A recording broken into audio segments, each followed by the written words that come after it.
Let me tell you a quick story. A few years ago, one of my clients, a super smart software engineer, was leading a sprint planning meeting and he asked his PM the following: "What's wrong with this user story?" It was a totally normal question to him, but the room went quiet.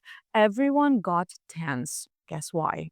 Well, after the meeting, his manager said, "Hey, can you be a little bit more tactful? The way you ask a question in English can completely change how people feel about it and how people feel about you." Welcome back to English for Tech Professionals, the channel where your English gets smarter, smoother, and ready for the tech world.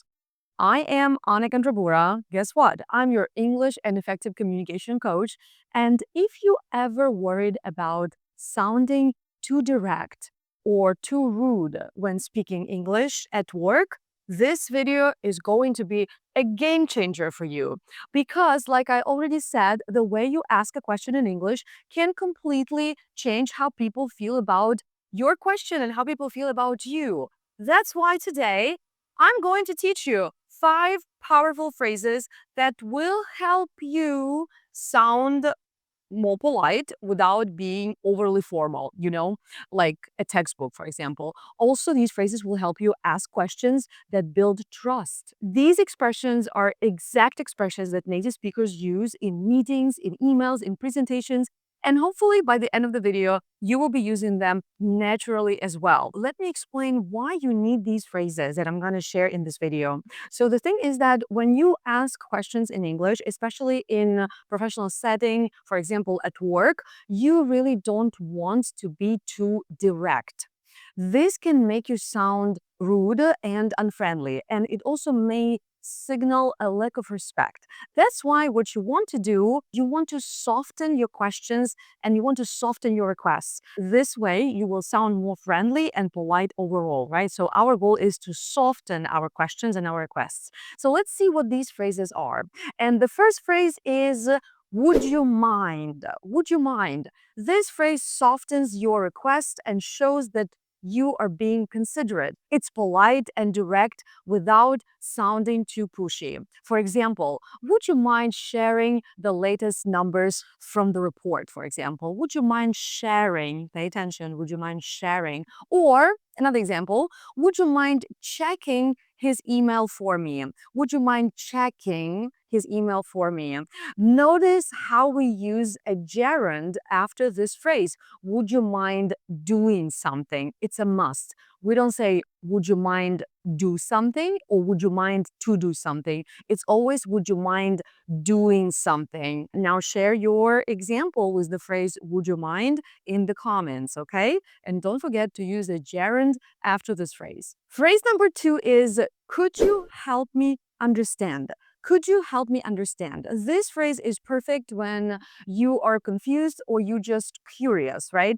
It shows that you're open to learning, but not criticizing. For example, could you help me understand how this process works on the back end? Could you help me understand? Another example, could you help me understand what we should do differently next time? Also, notice that when we say, could you help me understand, we don't say, could you help me to understand. After help, we don't usually use to with the next verb. That's why we say, could you help me understand, and not, could you help me to understand. Phrase number 3, do you happen to know? Do you happen to know something? This is a really gentle way to ask for information. It also makes you sound super friendly and super easygoing, super open. For example, do you happen to know where I can find the customer data? Do you happen to know where I can find the customer data?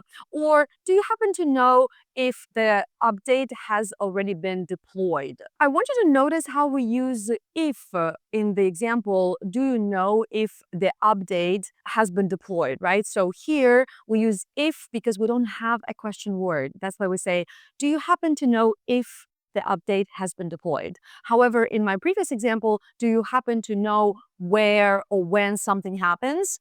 we don't use if here because we have a question word. Now, this topic, if you are a grammar guru, you might know that this topic goes under the name embedded questions, right? This is when we have two questions in one, technically, right?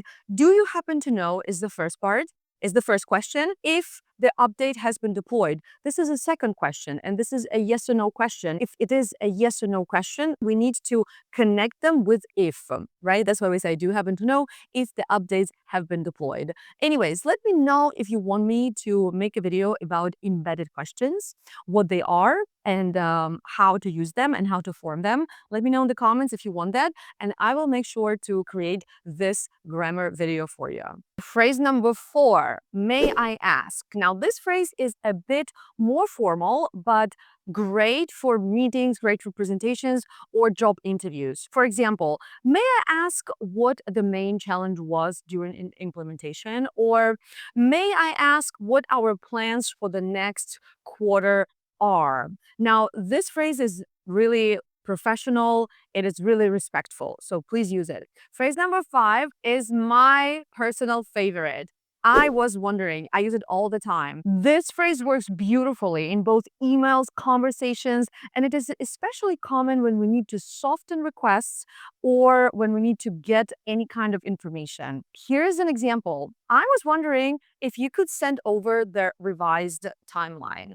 I was wondering why our development speed has slowed down over the last quarter.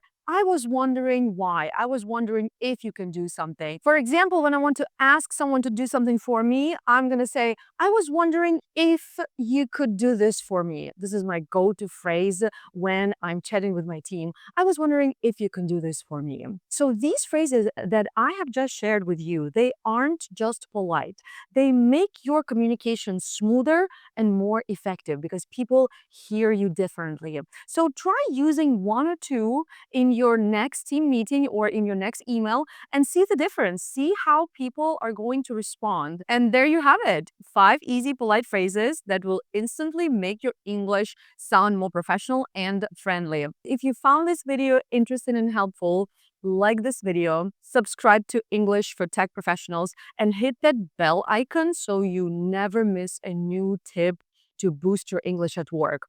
Also, if you are ready to upgrade your English and speak it like a pro in the workplace, join the English for IT communication course.